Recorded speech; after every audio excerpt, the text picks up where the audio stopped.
In stats, first day back, we dived into looking at random variables, or more random variables, because we ended with random variables last December. This is a repeat. I had already typed the definition of a random variable.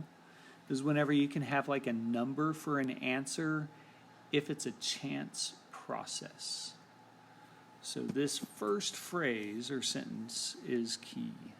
So there's some kind of random chance process, and I attach a value, a numerical value to the result. So like if I score points when I flip a heads and score points when I get a tails, or maybe not heads, I should say. All right, so there's a repeat of the random variable definition. And we looked at binomial and geometric at the end of the semester. We're going to take it further and look at some other distributions. But I thought, let's review.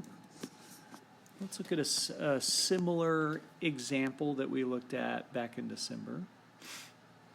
If I toss a coin 3 times, how many ways can it play out, and what are the results? So maybe hit pause and try and write them down. Here's one way. See if you can write all the ways. Could also be this. It could be this or this. Could be that. Or it could be that. 8 ways. One way to know how many you should have is do a blank for each chance, each trial, if you want to call it that, each chance outcome. So on the first flip, that's the first blank. There's 2 ways it could play out. On the second flip, 2 ways. Third flip, 2 ways. And there are 8 ways this could play out. All right? If we're dealing with a fair coin,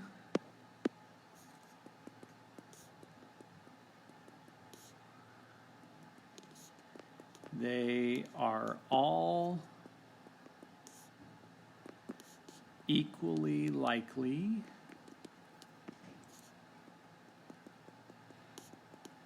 with a 1/8 probability of occurring. Because there's 8 ways. All right, the next question or sentence first there, if x is number of heads. Now it becomes a random variable.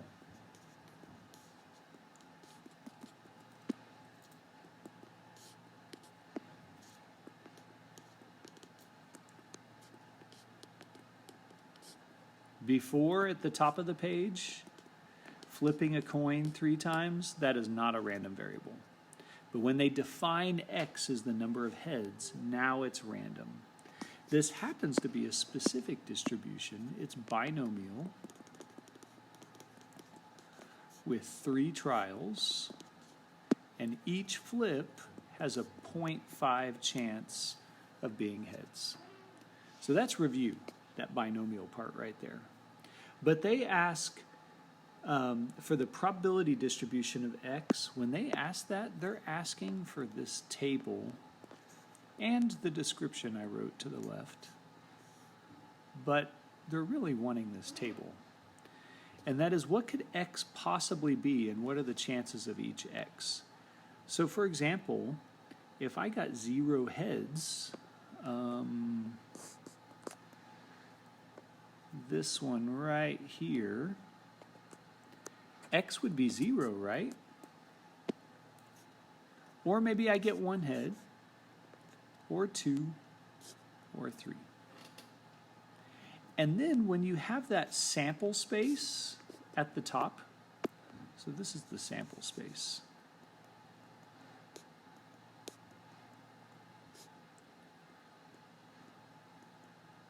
Those probabilities are really easy to find because I only see one way that I get 0 heads, so that means 1/8. I see 3 ways to get 1. I see 3 ways to get 2.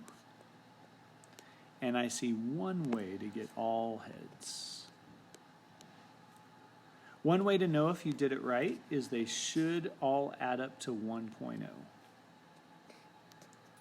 Another harder way to do this is to use the idea of binomial theorem. And what you do is you take one scenario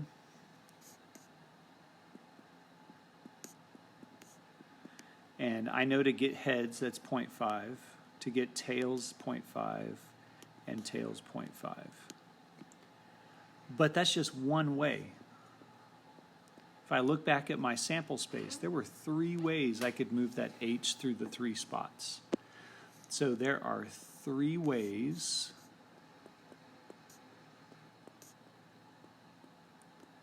times the probability of 1 way.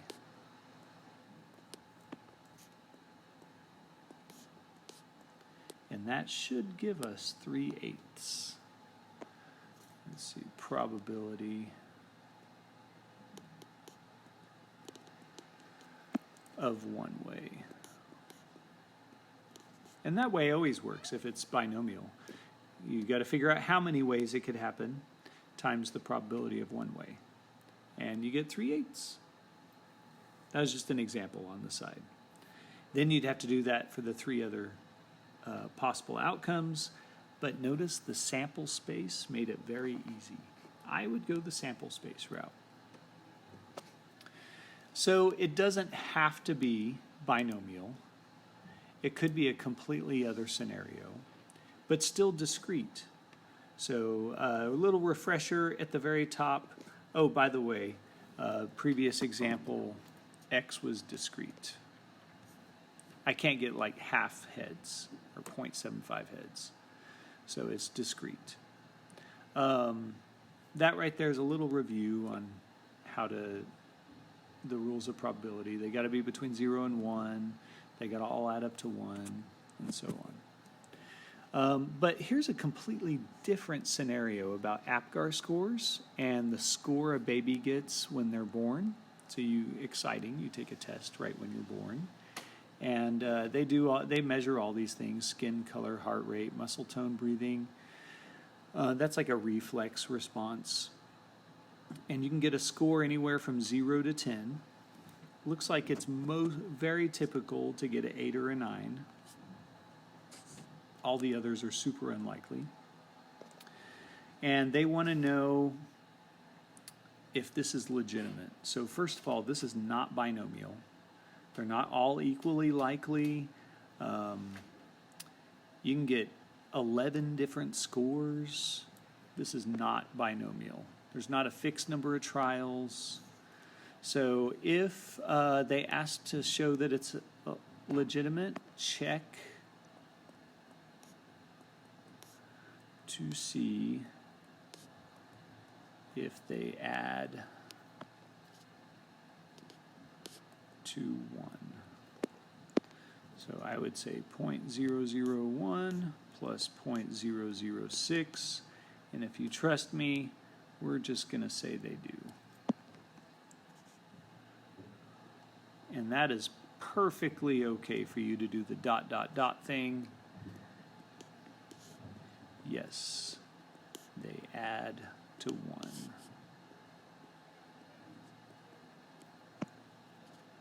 One other thing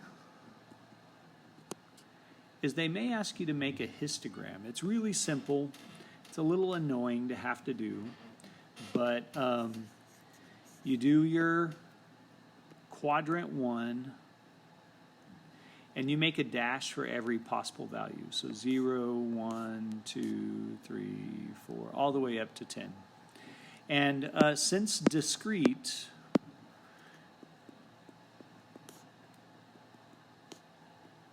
you need to center the bar